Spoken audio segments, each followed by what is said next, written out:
یہ بھی صبر ہے کہ اللہ کے تابع فرمان ہے، اللہ کی عبادت ضائع نہ ہو جائے، اس لیے صبر کر رہے ہیں. سمجھ رہے نا؟ انسان کے ساتھ بڑا صبر ہے. جب ہم احکامات بتاتے ہیں یہ نہ کرو یہ نہ کرو، اس میں ایک مسئلہ ہوتا ہے کہ جھگڑا نہ کرو، تو کہتے ہیں مولانا یہ بڑا سخت کام ہے، لڑائی جھگڑا نہ کرو یہ بڑا سخت کام ہے، اس پہ صبر. تو عزیزان گرامی، کیونکہ بہت سے لوگ ہیں اپنے مسائل خود حل کر لیتے ہیں. جب کوئی روزہ نہیں رکھتا ہے جان بوجھ کے تو اس کو ایک کے بدلے میں 60 روزے رکھنے پڑتے ہیں. تو ایک صاحب سے کہا کہ اگر یہ روزہ نہیں رکھو گے تو ایک کے بدلے میں 60 رکھنے پڑیں گے. کہا جیسے یہ نہیں رکھ رہا ہوں ویسے وہ بھی نہیں رکھوں. جیسے یہ نہیں رکھ رہا ہوں ویسے وہ بھی. تو انسان کا اپنا تو ایسا نہیں. عزیزان گرامی، اللہ کی عبادت میں صبر اس کے بھی معنی ہے، کیونکہ انسان مجبور نہیں ہے. انسان مجبور نہیں ہے. خداوند عالم یہ امتحان لے رہا ہے کہ کون میرا بندہ زبان سے کہہ رہا ہے، کون بندہ اپنے دل و جان سے اور اپنے عمل سے کہہ رہا ہے. تو لہٰذا طاعت اور عبادت میں صبر اور معصیت میں صبر. دوسری قسم صبر کی معصیت میں، گناہ میں صبر، کہ گناہ انسان کو لذت دینا چاہتا ہے، گناہ انسان کو اپنی طرف کھینچتا ہے، نفس اس کو بارہا ہر طرح سے دنیا کو رنگین بنا کر پیش کرتا ہے. ان تمام رنگینیوں کو چھوڑ کر اگر خدا کے فرمان کی طرف توجہ کر لے تو یہ صبر کا مقام پاتا ہے. یہ صبر کا مقام پاتا ہے. صبر کی تیسری قسم ہے مشکلات اور مصیبتوں میں صبر، کہ انسان پر جب مصیبتیں آتی ہیں، مشکلیں آتی ہیں، پریشانی آتی ہیں تو ان پریشانیوں میں صبر کرتا ہے. اور قرآن مجید نے صبر کی بہت سی داستانیں بیان کی. حضرت یوسف کی داستان کو بھی بیان کیا، حضرت نوح کی داستان کو بھی بیان کیا، لیکن جس کو بہت زور دے کر بیان کیا وہ حضرت ایوب کی داستان. حضرت ایوب پیغمبر کی داستان کو قرآن مجید میں اب بہت سے لوگوں نے جو اپنے آپ کو مفسرین کہتے ہیں، جب در آل محمد سے تفسیر نہیں لیتے ہیں تو قرآن بھی سمجھ میں نہیں آتا، کیونکہ قرآن مجید کو سمجھنا، کیونکہ ایک شخص امام محمد باقر علیہ السلام کی خدمت میں آیا، اللہم صلی علی محمد وآل محمد، کہتا ہے کہ فرزند رسول قرآن کی میرے بات سمجھ میں نہیں آتی. کہیں کہیں تو قرآن کہتا ہے کہ یہ پورا قرآن محکم ہے، کبھی کہتا ہے کہ پورا قرآن متشابہ ہے، کبھی قرآن کی کچھ آیتیں کہتی ہیں کہ یہ قرآن کچھ محکم ہے کچھ متشابہ ہے. محکم ان آیات کو کہتے ہیں جو آسانی سے سمجھ میں آ جاتی ہیں، متشابہ ان آیات کو کہتے ہیں جس کو سمجھنے کے لیے بہت غور فکر کرنا پڑتا ہے. تو کہیں تو کہہ رہا ہے کہ قرآن پورا سمجھا ہوا ہے، سلجھا ہوا ہے، اور کہیں یہ پورا قرآن الجھا ہوا ہے. اور کچھ آیتیں کہتی ہیں کہ یہ قرآن کچھ سلجھا ہے کچھ الجھا ہے. بھئی یہ تین آیتیں ہیں، تین طرح کی باتیں کر رہی ہیں. فرزند رسول کون سی صحیح ہے؟ بات کون سی صحیح ہے؟ امام نے فرمایا اگر یہ ظاہری انسان دیکھے تو کہے کہ بات ایک ہونی چاہیے، مرد کی زبان ایک، قرآن کی زبان ایک ہونی چاہیے. سمجھ رہے ہیں؟ تو کہتے ہیں کہ نہیں، قرآن تین طرح کی باتیں کر رہا ہے. کبھی کہتا ہے پورا قرآن الجھا ہوا ہے، متشابہ ہے، کبھی پورا قرآن سلجھا ہوا ہے، پورا قرآن محکم ہے، کبھی کہیں کہتی ہے آیت کہ قرآن کچھ سمجھا ہوا ہے کچھ الجھا ہوا ہے کچھ سلجھا ہوا ہے.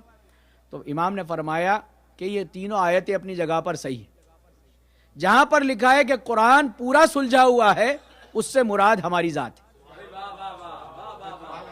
اس سے مراد ہماری ذات ہے کہ کچھ لوگوں کے لیے قرآن پورا سلجھا ہوا ہے، وہ اس قرآن کے ہر زیر و زبر کو سمجھتے ہیں. اور جہاں لکھا ہے پورا قرآن الجھا ہوا ہے وہ ہمارے دشمنوں کے لیے کہ وہ بڑی خوبصورت تلاوت اور قرات تو کر لیں گے لیکن سمجھ میں کبھی نہیں آئے گا.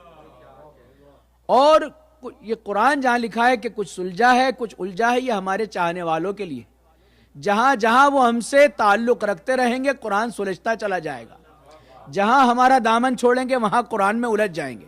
تو عزیزان گرامی ان سے ملے بغیر اگر یہ قرآن سمجھ میں نہ آئے کہ جو انسان سازی کی کتاب ہے جس کے ذریعے انسان اسی بلبوتے پر تو ادھر جانا چاہتا ہے، تو عزیزان گرامی نبوت میں اور امامت میں یہی تو فرق ہے. نبی وہاں سے شریعت کو لاتا ہے، امام شریعت کے ساتھ انسان کو وہاں پہنچاتا ہے. نبی شریعت کو لاتا ہے، نافذ کرتا ہے، اور امام اپنے انڈرٹیکنگ اس شریعت کو نافذ نفوذ کو دیکھ کر اس کو صحیح راستہ دیتے ہوئے وہاں تک پہنچاتا ہے. تو عزیزان گرامی قرآن مجید کی مختلف داستان میں حضرت ایوب کے معاملات کو، حضرت ایوب کی داستان کو بیان کیا۔ مفسرین نے کہا کہ حضرت ایوب نے ایسا کیا ہوگا، ویسا کیا ہوگا، ایسا کچھ نہیں ہے عزیزان گرامی۔ شیطان نے حضرت ایوب ایسا نہیں کہ انہوں نے ناشکری کی تھی یا کوئی ترک اولا کیا تھا۔ اکثر لوگوں نے لکھ دیا کہ شاید ان سے کوئی خطا ہو گئی تھی نعوذ باللہ، لہٰذا کوئی نہ، ان کے یہاں تو خطا لکھا جاتا ہے، ترک اولا بھی نہیں کہا جاتا، کہ یہاں پر خطا ہو گئی ہوگی، لہٰذا اللہ تو جو ہے فَمَن يَعْمَلْ مِثْقَالَ ذَرَّةٍ خَيْرًا يَرَهُ وَمَن يَعْمَلْ مِثْقَالَ ذَرَّةٍ شَرًّا يَرَهُ، اسی وجہ سے جو ہے حضرت ایوب کو امتحان میں اور مصیبت میں ڈالا۔ عزیزان گرامی مصیبت ہر جگہ جو ہے ایسا نہیں ہے۔ بائے بسم اللہ کی جب ہم ترکیب کرتے ہیں اور بائے بسم اللہ کی تفسیر بیان کی جاتی ہے تو بائے بسم اللہ بے سے برکت بھی اور بے سے بلا بھی ہے۔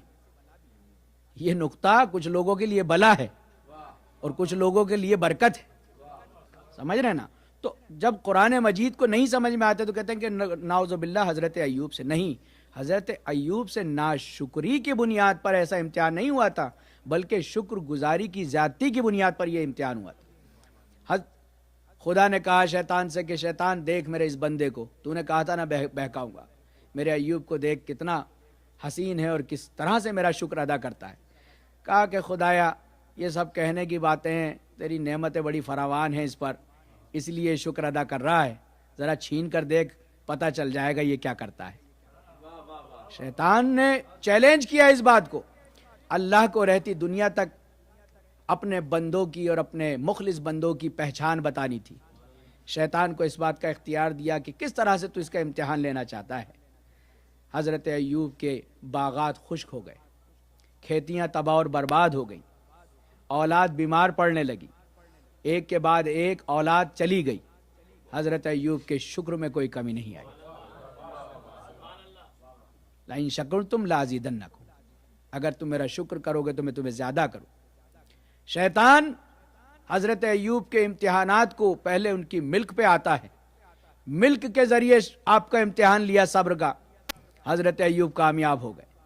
اس کے بعد اولاد کے لیے آئے، ایک کے بعد ایک اولاد اس دنیا سے چلی گئی۔ خدایا تو نے ہی دیا تھا، تو نے ہی لے لیا۔ امام خمینی کے ایک فرزند کا انتقال ہو گیا تھا، اپنی زوجہ کو بتانا تھا کہ کیا کرنا ہے۔ کہا کہ بینک کا نظام جانتی ہو تم؟ کہا کہ جانتی ہوں۔ کہا کبھی دیکھا ہے کہ مینیجر بہت سارے پیسے جمع کرانے پر خوش ہوتا ہے اور اگر کوئی نکال کے لے جائے تو وہ ناراض ہو، تکلیف ہو؟ کہا نہیں۔ کہا کیوں، ایسا کیوں ہوتا ہے کہ اتنے پیسے آنے پر وہ نہ زیادہ خوش ہوتا ہے نہ پیسے نکلنے پر ناراض ہوتا ہے؟ کہا وہ جانتا ہے یہ ہمارے نہیں ہے، امانت ہے، یہ ہمارے نہیں ہے، امانت ہے، تو اس امانت کو اگر لے لیا جائے، آپ نے یہی کہا کہ خدا نے ہم سے آج ہماری ایک اپنی امانت ہم سے لے لیے۔ تو عزیزان گرامی جو اس رشتے سے جڑ جاتا ہے، جو اہل بیت کے دروازے پر ہوتا ہے، وہ ہر طرح سے مقابلہ کر رہا ہوتا ہے مصیبتوں کا، پریشانیوں کا۔ امتحان میں حضرت ایوب مبتلا ہے۔ حضرت ایوب کا صحت سے امتحان شروع ہوا، حضرت ایوب بیماری میں مبتلا ہوا۔ کہا خدایا اتنا موقع دے کہ ایوب بستر پر آ جائے، عبادتیں ترک ہونے لگے، لیکن حضرت ایوب نے اشاروں سے عبادت کو کرنا شروع کیا۔ عالم یہ تھا کہ حضرت ایوب کے سلسلے میں مختلف قسم کی بیماریوں کو بیان کیا گیا کہ جلد میں مشکلات ہو گئی تھی، زخم ہو گئے تھے، ان زخموں میں کیڑے آ گئے تھے، اگر وہ کیڑا کوئی زمین پر گر جاتا تھا تو ایوب اٹھا کر واپس رکھ لیتے تھے، کہتے تھے کہ تیری غذا میرا جسم قرار دیا گیا ہے، کہا جاتا ہے تیری روزی یہاں اتری ہے۔ حضرت ایوب نے ہر طرح کا امتحان دیا، ہر طرح کے صبر کے امتحان۔ خداوند عالم جس کو صبر کہے، عزیزان گرامی جس کو امتحان کہے، ہم تو صرف بیان اور سننے کی منزل میں ہیں، ابھی ہم نے دیکھی نہیں ہے، لیکن ہاں اتنا ضرور جانتے اگر درک کرے کہ کسی انسان کی جو ہے کھیتی تباہ ہو جائے تو اس کو کتنا دکھ ہوتا ہے، اس کی محنت ہوتی ہے، اس کی وابستگی ہوتی ہے، اس کی وابستگی ہوتی ہے اس کے ساتھ۔ ہم اور آپ اکثر کیا کرتے ہیں، سیب کھاتے ہیں، آدھا کھایا اور پھینک دیا۔ میں نے اکثر دیکھا ہے کہ جن لوگوں کے باغات ہوتے ہیں اگر آپ ان کے سامنے پھینک دیں ان کو بڑی تکلیف ہوتی، ان کو بڑی تکلیف ہوتی۔ کیوں؟ کیونکہ وہ جانتے ہیں کہ اس پوزیشن تک آنے میں اس نے اپنے کتنی راتوں کو اس نے کالا کیا، کتنی چیزوں کو، بہت سی چیزیں ایسی ہیں کہ انسان کوئی قیمت اس کا بدل نہیں ہو سکتی، قیمت اس کو دلاسا دے سکتی ہے لیکن اس کا بدل نہیں ہو سکتی. تو جس باغ کو, جس کھیت کو اس نے لگایا ہو اس کے سامنے تباہ ہو جائے, جن بچوں کے ذریعے اس کا گھر لے لا رہا ہو وہ بچے ایک کے بعد ایک چلے جائیں, جس صحت مندی کے ساتھ وہ لوگوں کی مدد کر رہا ہو وہ صحت گر جائے, جس قوت سے وہ اللہ کی طاعت اور عبادت کر رہا ہو وہ قوت چھن جائے, اور یہاں تک کہ حال یہ ہو جائے کہ لوگ بیماری کے نام پر ایوب سے جدا ہو جائیں اور کہیں کہ اگر ایوب کے پاس گئے تو تمہارے اندر بھی یہ بیماری آ جائیں گی. اور حضرت ایوب کبھی پریشان نہیں ہوئے, لیکن ایک مرتبہ راہبوں کا ایک گروہ آیا اور ان کے جانے کے بعد ایوب بڑے ایوب روئے. پوچھا گیا ایوب کیوں رو رہے ہو؟ زوجہ نے کہا آپ کیوں رو رہے؟ کہا کہ میں اللہ کے امتحان پر ناراض نہیں ہوں. آج ان راہبوں نے یہ کہا کہ ضرور تم نے کوئی گناہ کیا ہے جو تمہارے ساتھ ایسا ہو رہا ہے. میں اس بات سے کہ میرا خدا وہ تو رحمان و رحیم ہے, میری انسان ہے قرض, لیکن امام نبی ہے, معصوم ہے. کہا کہ میں نے خدا کی شان میں کوئی گستاخی نہیں کی, میں نے کچھ نہیں کیا. حضرت ایوب نے تمام چیزوں پر صبر کیا. عزیزان گرامی, ایوب کے حالات ایسے ہو گئے کہ سانس لینا دشوار ہو گیا. حضرت ایوب اشارہ کرتے تھے, اشاروں سے اپنی باتوں کو. گھر میں کھانا نہیں, کسی چیز کی کوئی گنجائش نہیں کہ کوئی دوا آ جائے, کوئی چیز کھانے کو مل جائے. ایک طبیب نے کہا کہ میں ایوب کے لیے ایک نسخہ ایجاد کر کے جاتا ہوں, اگر اس کو گوشت کھلایا جائے تو ایوب صحت مند ہو جائے گی. اتنا پیسہ, اتنا مال نہیں کہ گوشت خریدا جائے. عزیزان گرامی, یہ نبوت کا گھرانہ ہے.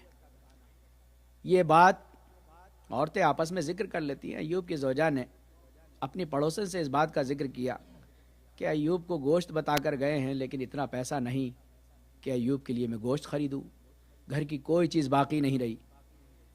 تو اس نے کہا کہ میں محلے کے قصاب سے گفتگو کرتی ہوں, شاید وہ کچھ قرض دے دے, شاید وہ رحم کھا کر تمہیں گوشت دے دے. وہ پڑوسن جاتی ہے اور اس سے قصاب سے پوچھتی ہے کہ بھائی کچھ نبی ایوب کو گوشت دے دو. کہا کچھ قیمت لائی ہو؟ کہا کچھ بھی نہیں ہے ان کے پاس. تو کہنے لگی میں نے سنا ہے کہ ایوب کی جو زوجہ ہے اس کے بال بڑے خوبصورت ہیں, اس سے کہو کہ مجھے سر پہ نہیں دکھا سکتی تو بال توڑ کے دے دے تاکہ میں وہ بال دیکھ لوں. عزیزان گرامی, بال جب تک سر پہ ہوتا ہے تو وہ شریعت کے پیرائے میں ہوتا ہے. بال جب سر سے ٹوٹ جاتا ہے تو پھر اس پر شریعت کا حکم نہیں لگتا ہے. ٹوٹے ہوئے بال کا پردہ نہیں ہے. جو حجاب واجب ہے بال کا, وہ جب تک اس کی ذات سے جڑا ہے. ٹوٹنے کے بعد زوجہ ایوب نے یہ سوچتے ہوئے کہ بال کے ٹوٹنے کے بعد شریعت کا قانون اس پر نافذ نہیں ہوتا, لہٰذا کوئی گناہ نہیں ہے, اپنے سر کا ایک بال توڑ کے اس عورت کو دے دیا. وہ لے کر گئی اور گوشت لے کر آئی. حضرت ایوب کے لیے گوشت تیار ہوا, ان کے سامنے رکھا گیا. ایوب نے پوچھا یہ کہاں سے آیا؟ نبی کی زوجہ جانتی ہے کہ میں ان سے کسی بات کو چھپا نہیں سکتی. کہا کہ آپ زمانے کے نبی ہیں, میرے شوہر ہیں, آپ کی جان بچانا میری ذمہ داری ہے, لہٰذا میں نے شریعت کا قانون کو نہیں توڑا ہے, میں نے صرف اپنے سر کا ایک بال توڑ کر جس پہ کہ شریعت کا کوئی حکم نہیں لگتا اس قصاب کو دیکھنے کے لیے دیا ہے. جناب ایوب بستر پر لیٹے ہوئے تھے, منہ کے بل زمین پر گر گئے. کہا خدایا میری ناموس سے امتحان نہ لے, تیری راہ میں ہر طرح کا صبر ایوب کو برداشت ہے, لیکن میری ناموس کے ذریعے میرا امتحان نہ لے. عزیزان گرامی, ایک بال تھا جو ٹوٹنے کے بعد شرعی حیثیت نہیں رکھتا تھا. خدا کا وہ نبی کہ جس کے نام سے صبر کی داستان رقم ہے, وہ نبی زمین پر گر جاتا ہے اور اتنی دیر گریا کرتا ہے کہ خدایا مجھے برداشت نہیں کہ میری ناموس سے میرا امتحان لے.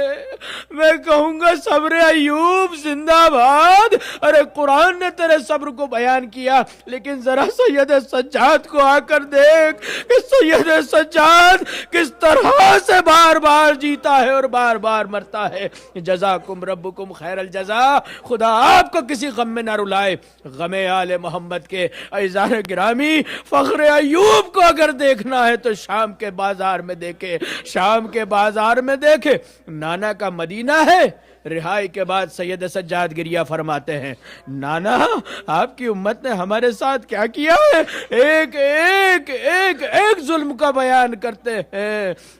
اصحاب کا مجمع ہے، مسجد النبوی میں گریہ ہوتا ہے، ذاکر ارے مصیبت کا ذکر کرنے والا سید سجاد ہے، حقیقی امام معصوم ہے، جس کی زبان سے جو جملے نکلتے ہیں وہ سولانہ صحیح ہوتے ہیں، ایک ایک جرم کو، ایک ایک ظلم کو امام بیان کرتے ہیں۔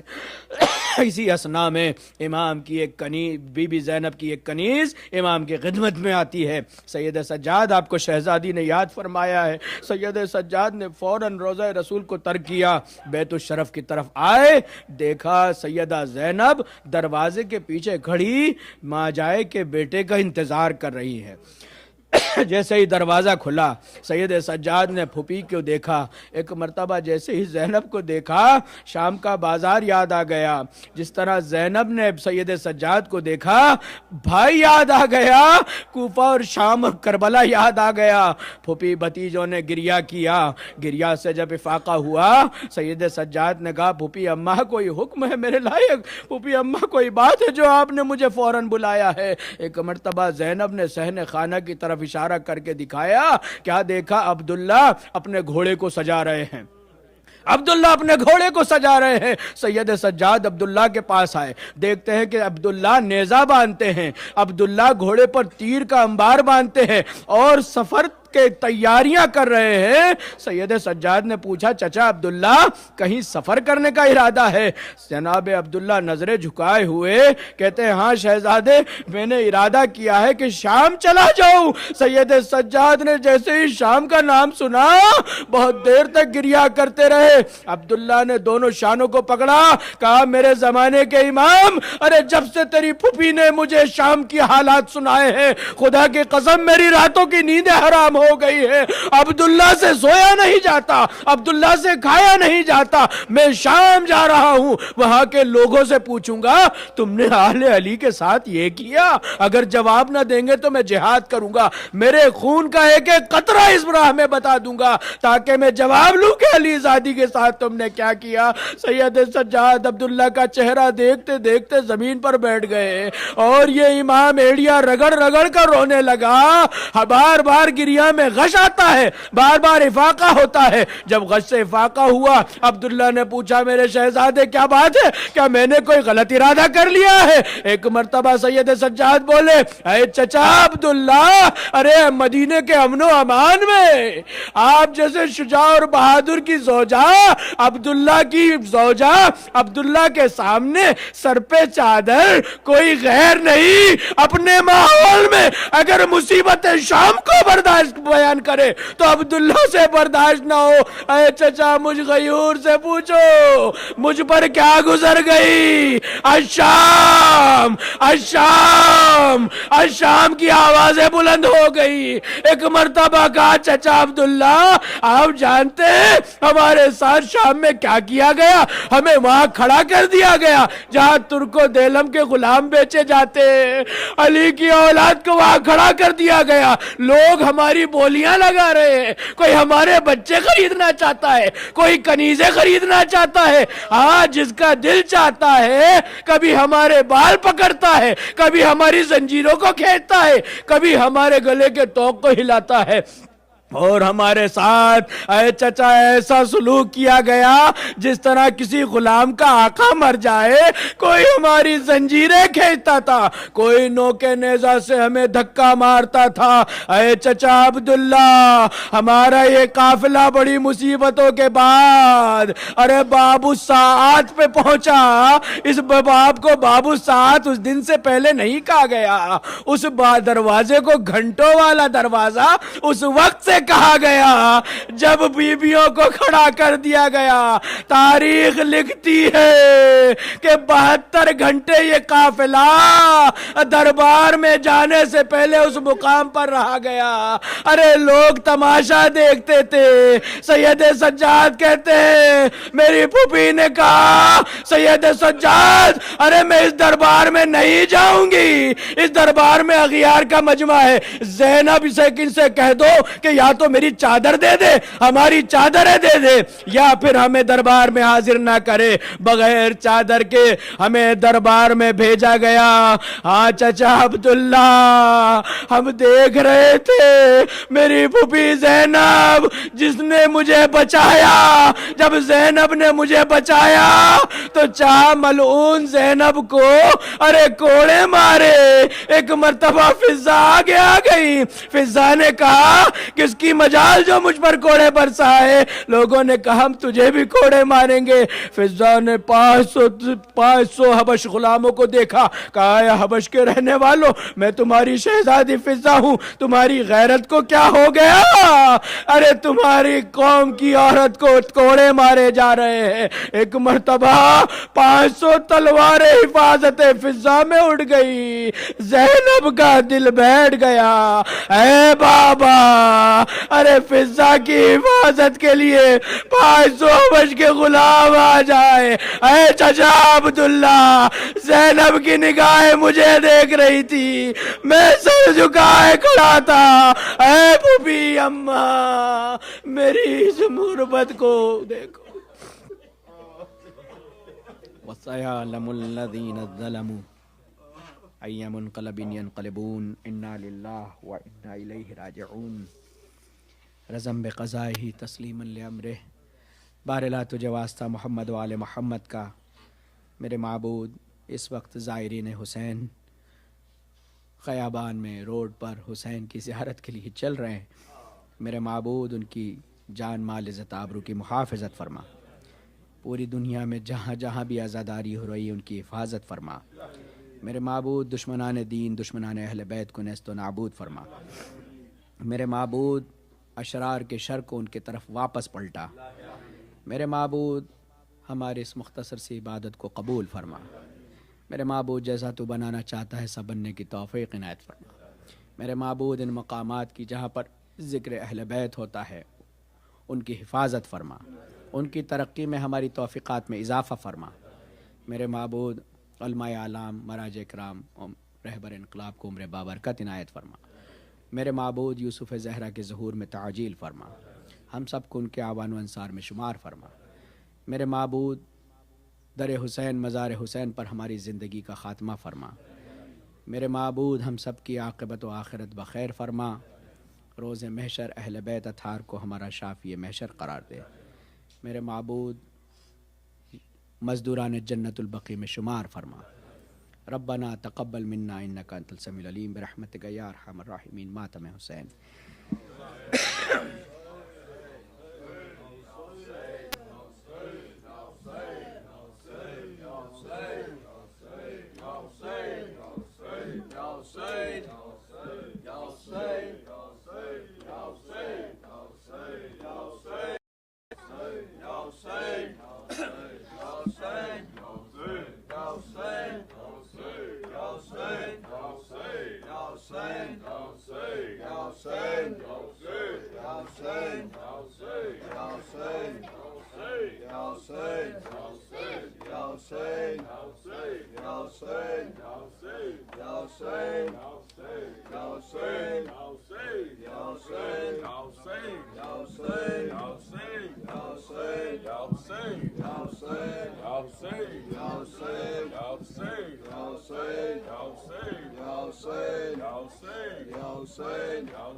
یا حسین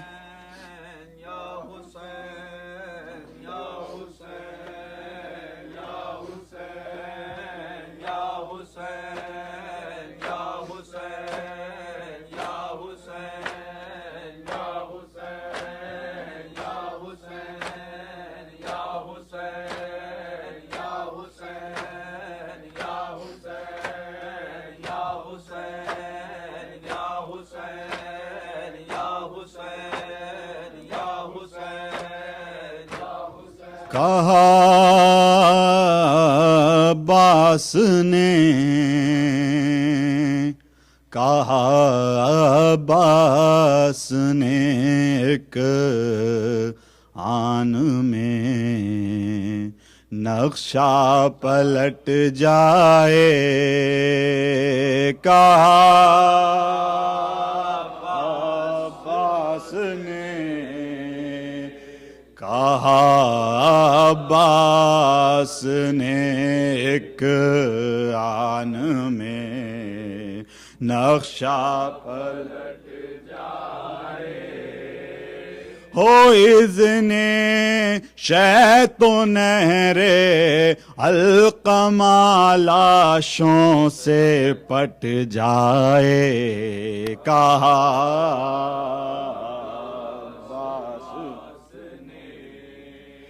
کہا عباس نے ایک آن میں نقشہ پلٹ جائے، ہو اذن شیط و نہر القمہ لاشوں سے پٹ جائے، کہا عباس نے، کہا عباس نے ایک آن میں نقشہ پلٹ جائے، علمدار حسینی ہوں اجازت شے کی گر پاؤں، علمدار حسینی ہوں اجازت شے کی گر پاؤں، علمدار حسینی ہوں اجازت شے کی گر پاؤں، علمدار حسینی ہوں اجازت شے کی گر پاؤں، کروں وہ جنگ جنگ خیبری ذہنوں سے ہٹ جائے، کہا عباس نے، کہا عباس نے ایک آن میں نقشہ پلٹ جائے، کہا عباس نے، کہا عباس نے ایک آن نقشہ پلٹ جائے، علمدار حسینی ہوں اجازت شے کی گر پاؤں، علمدار حسینی ہوں اجازت شے کی گر پاؤں، علمدار حسینی ہوں اجازت شے کی گر پاؤں، علمدار حسینی ہوں اجازت شے کی گر پاؤں، کرو جنگ جنگ خیبری ذہنوں سے ہٹ جائے، کہا عباس نے، کہا عباس نے ایک آن میں نقشہ پلٹ جائے، حسینی ہوں میرے قدموں کو جنبش ہو نہیں سکتی، حسینی ہوں میرے قدموں کو جنبش ہو نہیں سکتی، حسینی ہوں میرے قدموں کو جنبش ہو نہیں سکتی، حسینی ہوں میرے قدموں کو جنبش ہو نہیں سکتی، پلٹتا تو دنیا کی ہوا کا رخ پلٹ جائے، کہا عباس نے، کہا عباس نے ایک آن میں نقشہ پلٹ جائے یا حسین یا حسین یا حسین یا حسین یا حسین یا حسین یا حسین یا حسین یا حسین یا حسین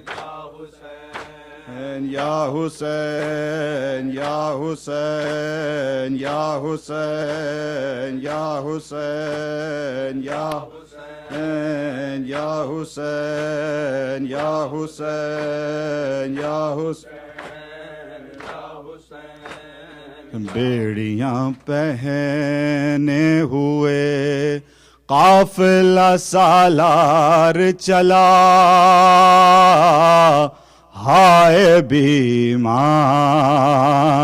چلا ہائے بیمار چلا ہائے بیمار چلا بیڑیاں پہنے ہوئے قافلہ سالار چلا ہائے بیمار چلا ہائے بیمار چلا ارے آ رہی ہے در و دیوار سے رونے کی صدا ہائے بیمار چلا ہائے بیمار چلا بیڑیاں پہنے ہوئے قافلہ چلا ہائے بیمار چلا ہائے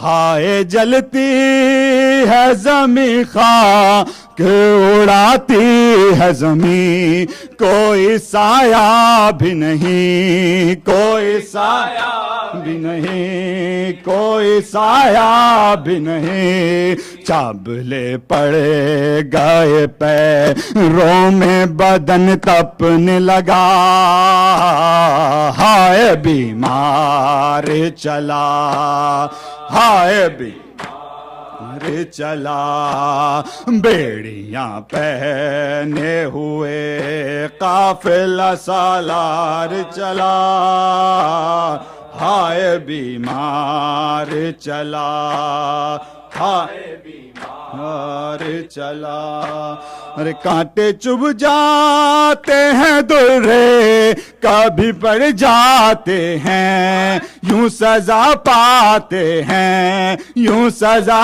پاتے ہیں پابرا پاتے ہیں پابر رہنا یہ اذیت کا سفر اور یہ جفا ہائے بیمار چلا ہائے بیمار چلا بیڑیاں پہنے ہوئے قافلہ سالار چلا ہائے بیمار چلا ہائے بیمار چلا آہ کرتے ہیں تو دلوں کی سزا پاتے ہیں یوں تڑپ جاتے ہیں یوں تڑپ جاتے ہیں یوں تڑپ جاتے ہیں ہائے کس حال میں ہے ابن شہ کرب و بلا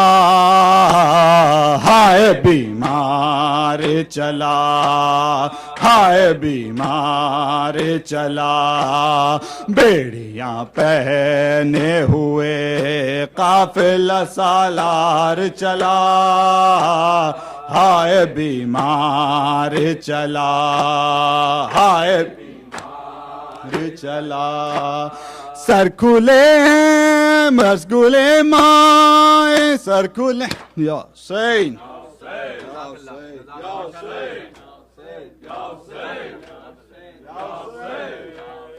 یا حسین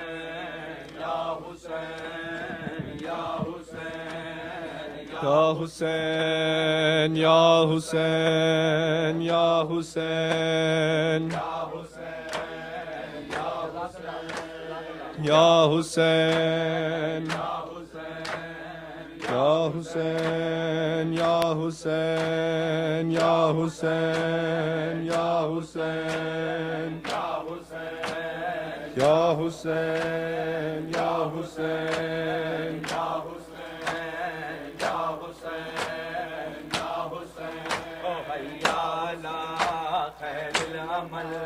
حیا علی خیر العمل حیا علی خیر العمل حیا علی خیر العمل حیا علی خیر العمل حل من ناصر ینصرنا حل من ناصر ینصرنا حل من ناصر ینصرنا حل من ناصر ینصرنا حیا علی خیر العمل حیا علی خیر العمل حیا علی خیر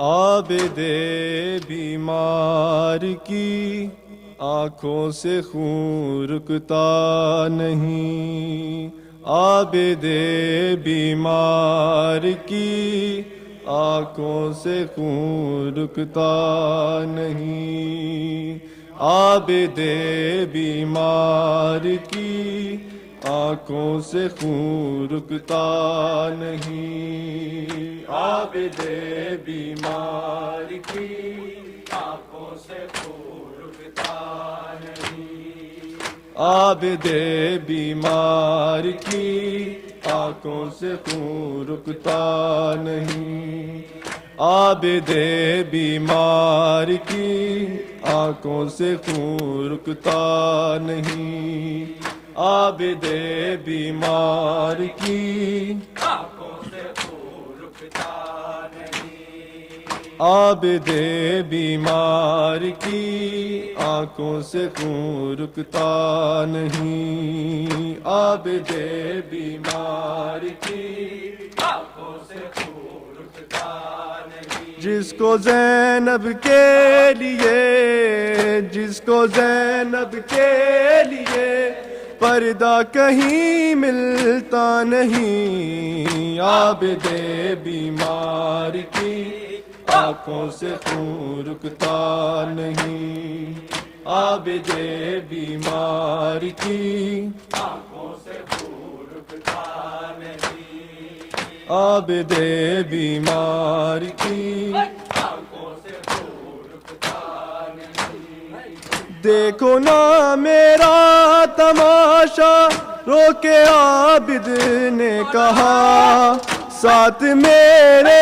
آئی ہے ہو کے وہ قیدی بے ردا ننگے سر جس کو کبھی ننگے سر جس کو کبھی بابا نے بھی دیکھا نہیں عابد بیمار کی آنکھوں سے خون رکتا نہیں عابد بیمار کی آنکھوں سے خون رکتا نہیں عابد بیمار کی آنکھوں سے خون رکتا نہیں دیکھو نا میرا تماشا رو کے عابد نے کہا ساتھ میرے آئی ہے ہو کے وہ قیدی بے ردا ننگے سر جس کو کبھی ننگے سر جس کو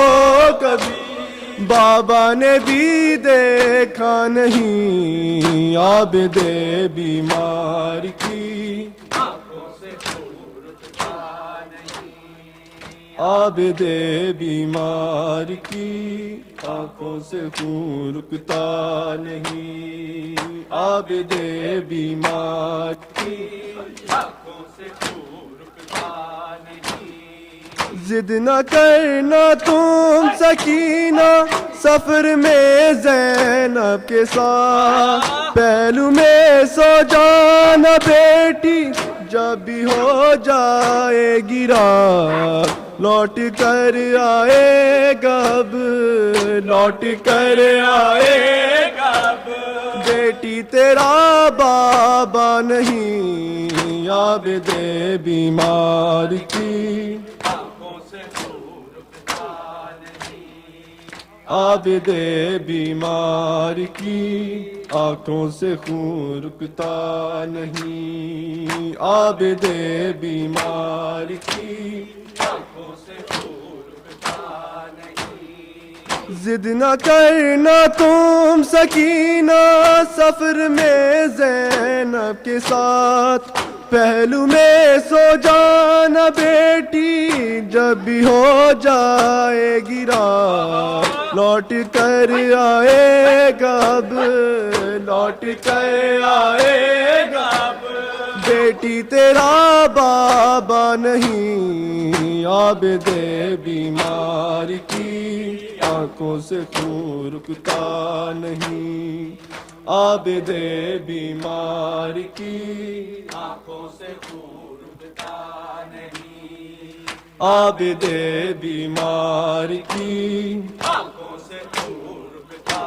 نہیں سامنے عابد کے بن میں لٹ گیا زہرا کا گھر کس طرح زینب کو دیکھا شام میں وہ ننگے سر دیکھا ہے کائنات نے دیکھا ہے کائنات نے صابر کوئی ایسا نہیں عابد بیمار کی آنکھوں سے خون رکتا نہیں عابد بیمار کی آنکھوں سے خون رکتا نہیں عابد بیمار کی آنکھوں سے خون رکتا نہیں جس کو زینب کے لیے جس کو زینب کے لیے پردہ کہیں ملتا نہیں عابد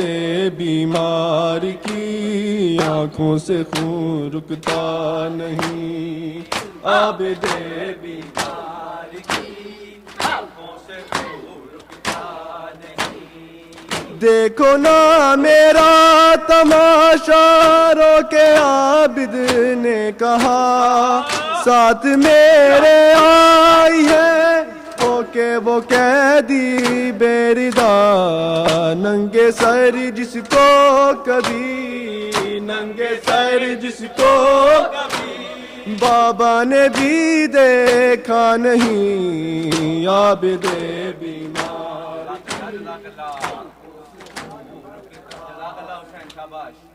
عابد بیمار کی آنکھوں سے خون رکتا نہیں عابد بیمار کی آنکھوں سے خون رکتا نہیں عابد بیمار کی آنکھوں سے خون رکتا نہیں عابد بیمار کی یا حسین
مل کے جی سارے ماشاءاللہ.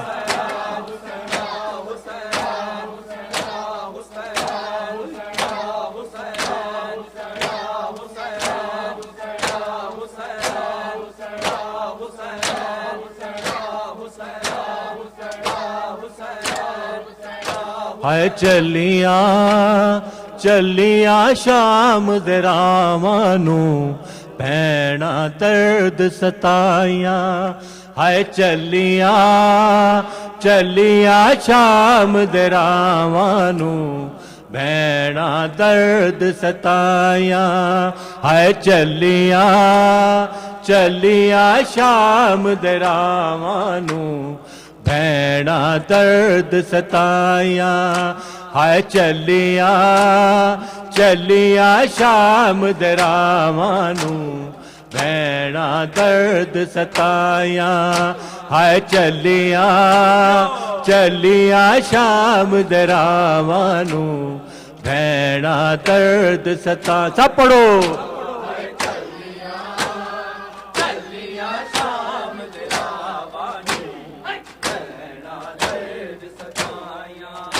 ویراں دیاں لاشاں تے پارسیاں رومن کلیاں زہرا دیاں جائیاں. ہائے چلیاں چلیاں شام درامانو بھیڑا درد ستائیاں. سارے پڑھو.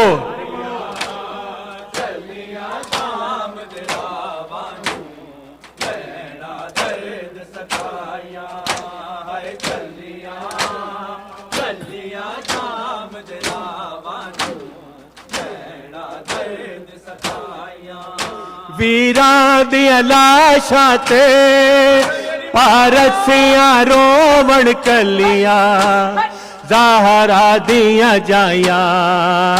ہائے چلیاں چلیاں شام درامانو بھیڑا درد ستائیاں. سب پڑھو.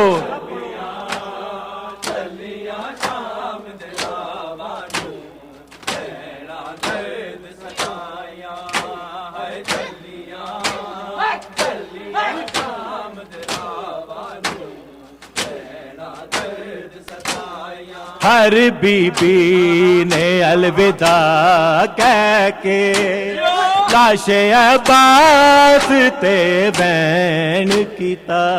مک سارے مان گئے غازی تیرے باجوں چدرا آشمر نے لائیاں. ہائے چلیاں چلیاں شام درامانو بھیڑا درد ستائیاں.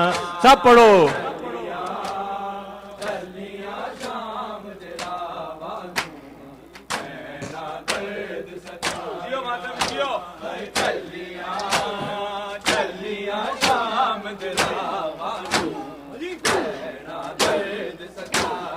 ہر بی بی نے الوداع کہہ کے لاش عباس تے بین کیتا.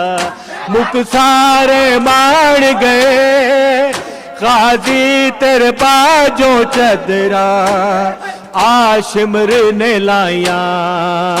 ہائے چلیاں چلیاں شام درامانو بھیڑا درد ستائیاں. سارے پڑھو مل کے.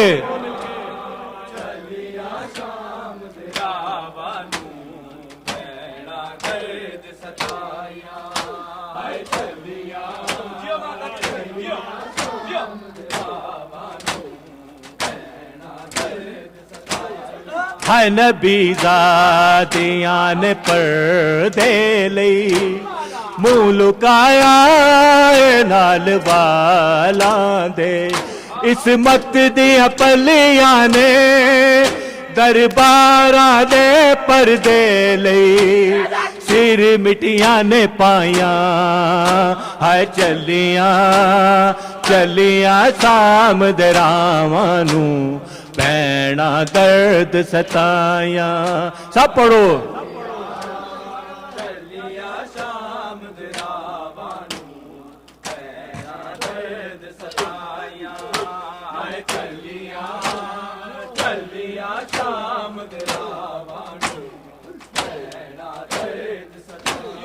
ਹੈ ਨਬੀ ਜ਼ਾਦੀਆਂ ਨੇ ਪਰਦੇ ਲਈ ਮੂੰਹ ਲੁਕਾਇਆ ਏ ਨਾਲ ਵਾਲਾਂ ਦੇ ਇਸਮਤ ਦੀਆਂ ਪਲੀਆਂ ਨੇ ਦਰਬਾਰਾਂ ਦੇ ਪਰਦੇ ਲਈ ਸਿਰ ਮਿੱਟੀਆਂ ਨੇ ਪਾਇਆ ਹੈ ਚੱਲੀਆਂ ਚੱਲੀਆਂ ਸ਼ਾਮ ਦੇ ਰਾਵਾਂ ਨੂੰ ਪੈਣਾ ਦਰਦ ਸਤਾਇਆ ਪੜ੍ਹੋ ਜੀ ਸਾਰੇ ਮਿਲ ਕੇ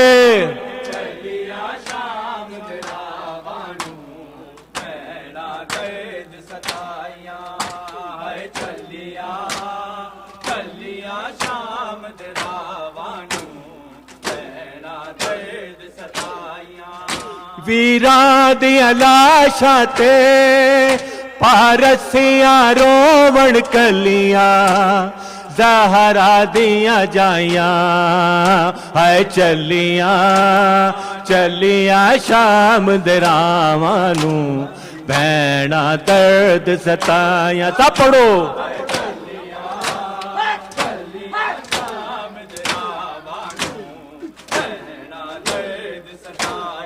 ਆ ਗਈਆਂ ਕੈਦ ਹੋ ਕੇ ਸ਼ਾਮ ਦੇ ਵਿੱਚ ਨਾਲ ਲੈ ਕੇ ਬਿਮਾਰ ਕੈਦੀ ਨੂੰ ਪੁੱਤਰਾਂ ਨੂੰ ਵਾਰ ਗਈਆਂ ਨਾਨੇ ਦੇ ਦੀਨ ਤੋਂ ਨਾ ਚਾਦਰਾਂ ਵੀ ਲੁਟਾਈਆਂ ਚੱਲੀਆਂ ਚੱਲੀਆਂ ਸ਼ਾਮ ਦੇ ਰਾਵਾਂ ਨੂੰ ਪੈਣਾ ਦਰਦ ਸਤਾਇਆ ਸਭ ਪੜੋ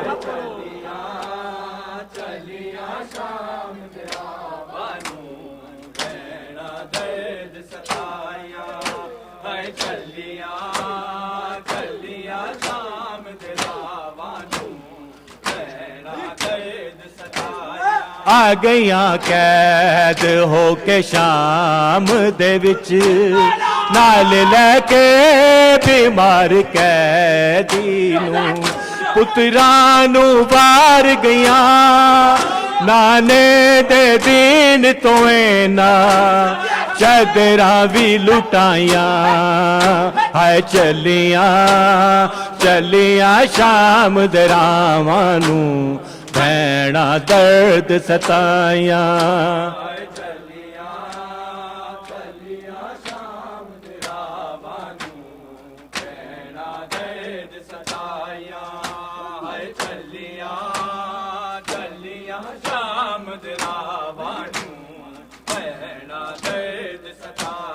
ਹੈ ਨਬੀ ਜ਼ਾਦੀਆਂ ਨੇ ਪਰਦੇ ਲਈ ਮੂੰਹ ਲੁਕਾਇਆ ਨਾਲ ਵਾਲਾਂ ਦੇ ਇਸਮਤ ਦੀਆਂ ਪਲੀਆਂ ਨੇ ਦਰਬਾਰਾਂ ਦੇ ਪਰਦੇ ਲਈ ਸਿਰ ਮਿੱਟੀਆਂ ਨੇ ਪਾਇਆ ਚੱਲੀਆਂ ਚੱਲੀਆਂ ਸ਼ਾਮ ਦੇ ਰਾਵਾਂ ਨੂੰ ਭੈਣਾ ਦਰਦ ਸਤਾਇਆ ਸਾਰੇ ਪੜੋ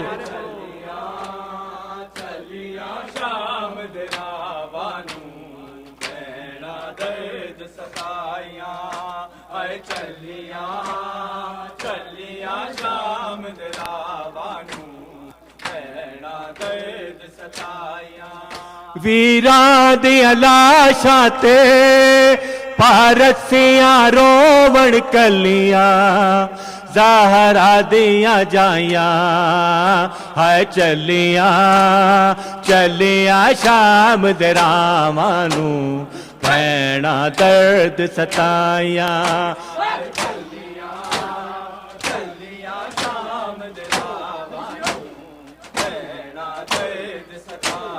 ہر بی بی نے الوداع کہہ کے لاش عباس تے بین کیتا مک سارے مان گئے غازی تیرے باجوں چدرا آشمر نے لائیاں ہائے چلیاں چلیاں شام دراواں نوں ਭੈਣਾ ਦਰਦ ਸਤਾਇਆ